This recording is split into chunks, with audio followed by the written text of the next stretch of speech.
తెలంగాణ ప్రాంతంలో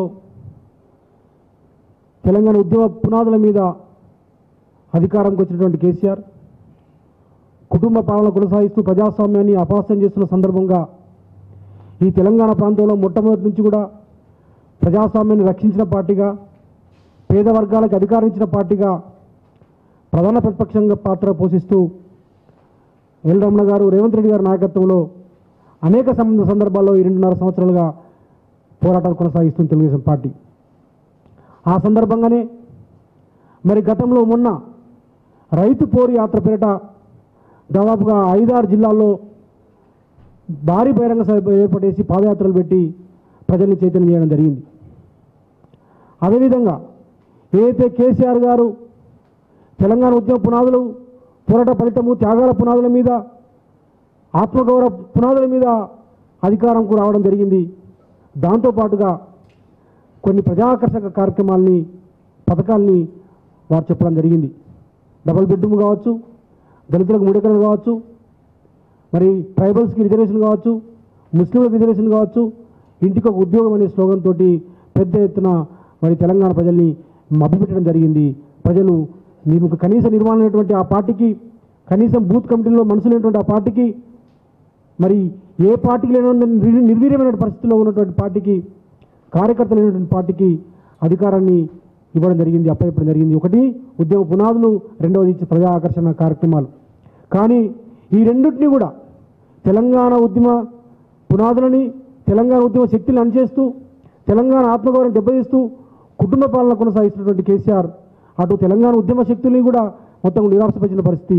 అదేవిధంగా తాను ఇచ్చినటువంటి హామీలన్నింటినీ కూడా నెరవేర్చకుండా మరి ప్రజలకు మొండి చేయి చూపిస్తున్న దానికి నిరసనగా తెలుగుదేశం పార్టీ ఆధ్వర్యంలో మరి ప్రజా పోరు పేరిట ఏదైతే టీఆర్ఎస్ ప్రభుత్వము ఎన్నికల మేనిఫెస్టోలో పెట్టినటువంటి హామీలు, ప్రధాన హామీల్ని నెరవేర్చాలనే ఏకైక డిమాండ్ తోటి పెద్ద ఎత్తున మరి కొల్లాపూర్లో మొదలుకొని మరి మిగతా నిర్మల్ కానీ, గజ్వెల్లో కానీ, తర్వాత మిగతా కార్యక్రమాలు కూడా కొనసాగిస్తుంది తెలుగుదేశం పార్టీ ఆధ్వర్యంలో. సిగ్గుచేటు నిన్న కేసీఆర్ గారు రాష్ట్రపతి దగ్గరికి వెళ్ళి ఉస్మాన్ యూనివర్సిటీ ఉత్సవాలకి ఆహ్వానిస్తా ఉన్నాడు. నేను అడుగుతా ఉన్నా, నీకు వచ్చే ముఖం లేదు కాబట్టి రాష్ట్రపతిని తోలుకొని వస్తావు ఉస్మాన్ యూనివర్సిటీకి. నీకు వచ్చే దమ్ము లేదు కాబట్టి, ఎందుకంటే నువ్వు 3 సార్లు వచ్చిన ఉస్మాన్ యూనివర్సిటీకి మొత్తం తెలంగాణ 2001లో నువ్వు పార్టీ పెట్టినప్పటి నుంచి. 2004లో వస్తే విద్యార్థులుగా మొత్తం అందరూ కూడా ప్రశ్నిస్తే మధ్యంతరంగానే మరి కార్యక్రమాన్ని రద్దు చేసుకొని వెళ్ళిపోవడం జరిగింది కేసీఆర్ గారు 2004లో. అదేవిధంగా 2009లో ఉద్యమం జరుగుతున్న సందర్భంలో వేణుగోపాల్ రెడ్డి చనిపోయినప్పుడు, మైసమ్మ డి శ్రీనివాస్ చనిపోతే, ఇశాంత్ రెడ్డి చనిపోయినప్పుడు డి శ్రీనివాస్ మరి ఓడిపోతే ఏదైతే మైసమ్మకు బలించుకుంటా అని చెప్పేసి ఇశాంత్ రెడ్డి చనిపోయిండో, ఆ సందర్భంగా ఇశాంత్ రెడ్డి శవాన్ని ఇవ్వడం కోసము, పరామర్శించడం కోసము అక్కడికి రావడం జరిగింది ఓయూకి. 3వసారి వస్తే ఓయూలో విద్యార్థులు ఎలక్షన్ల సందర్భంగా ప్రచార కార్యక్రమానికి వస్తే చెప్పులు చూపించడం జరిగింది. కాంట్రాక్టు దానికి నిరసనగా ఉద్యోగాలకు హామీ ఇవ్వాలని చెప్పేసి. అంటే 3 సందర్భాలు వస్తే 2 సందర్భాల్లో విద్యార్థులు నిన్ను రానిలేదు క్యాంపస్కి. ఒకసారి సానుభూతి ఉన్న సందర్భంగా, ఆ యువకుడు చనిపోయిన సందర్భంగా ఒక ఉద్విగ్నమైనటువంటి, ఒక బాధాకరమైనటువంటి పరిస్థితి ఉన్న సందర్భంలో నువ్వు అక్కడికి రావడం జరిగింది. ఇవాళ నీకు వచ్చే ముఖం లేదు ఉస్మాన్ యూనివర్సిటీకి. అందుకోసమే రాష్ట్రపతిని తీసుకొచ్చుకొని, లేకపోతే ఇంకోళ్ళ ద్వారా తీసుకొచ్చుకొని విద్యార్థుల్ని, తెలంగాణ ప్రజల్ని మభ్యపెట్టడం కోసం ప్రయత్నం చేస్తూ ఉన్నావు.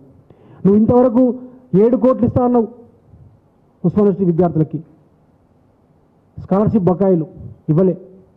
కనీసం కూడా గతంలో ఉన్నటువంటి దానికంటే భిన్నంగా బడ్జెట్లో నువ్వు ఏం కేటాయింపులు జరగలే. బాత్రూములు కూడా ఓలేని పరిస్థితిలో, మొత్తం కూడా చిల్లులు పడే పరిస్థితిలో, ఇలా మొత్తం హాస్టలన్నీ కూడా అధ్వాన పరిస్థితిలో, ఊర్లలో ఉన్నటువంటి స్కూళ్ళలో ఉన్నటువంటి మామూలుగా ఉన్నటువంటి సాంఘిక సంక్షేమ హాస్టల్ కంటే కూడా ఉస్మాన్ యూనివర్సిటీ అంటే ఒకప్పుడు చాలా అద్భుతంగా ఉండేది. అక్కడ మెస్సు కానీ, అక్కడ ఉన్నటువంటి సదుపాయాలు కానీ చాలా గొప్పగా ఉండేవి.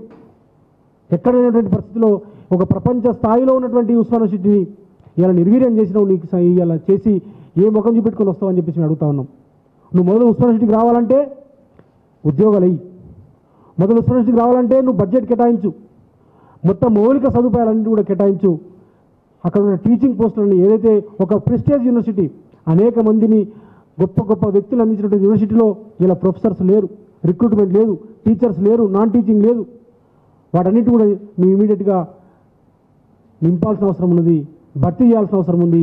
అవి చేయకుండా ఇలా ముఖం లేకనే ఇలా రాష్ట్రపతిని తీసుకొని రావాలని చెప్పేసి దొడ్డిదనం రావాలని చెప్పి ప్రయత్నం చేస్తూ ఉన్నాం. మేము ఇంకోటి ఇలా మేము ప్రజలకు విజ్ఞప్తి చేస్తూ ఉన్నాం, యువకులకు విజ్ఞప్తి చేస్తూ ఉన్నాం, నిరుద్యోగులకు విజ్ఞప్తి చేస్తూ ఉన్నాం.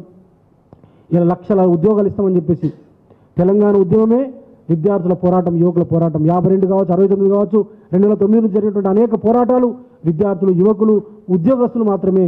2 కళ్ళు తెలంగాణ ఉద్యమం, ఒకటి విద్యార్థులు, ఒకటి ఉద్యోగస్తులు.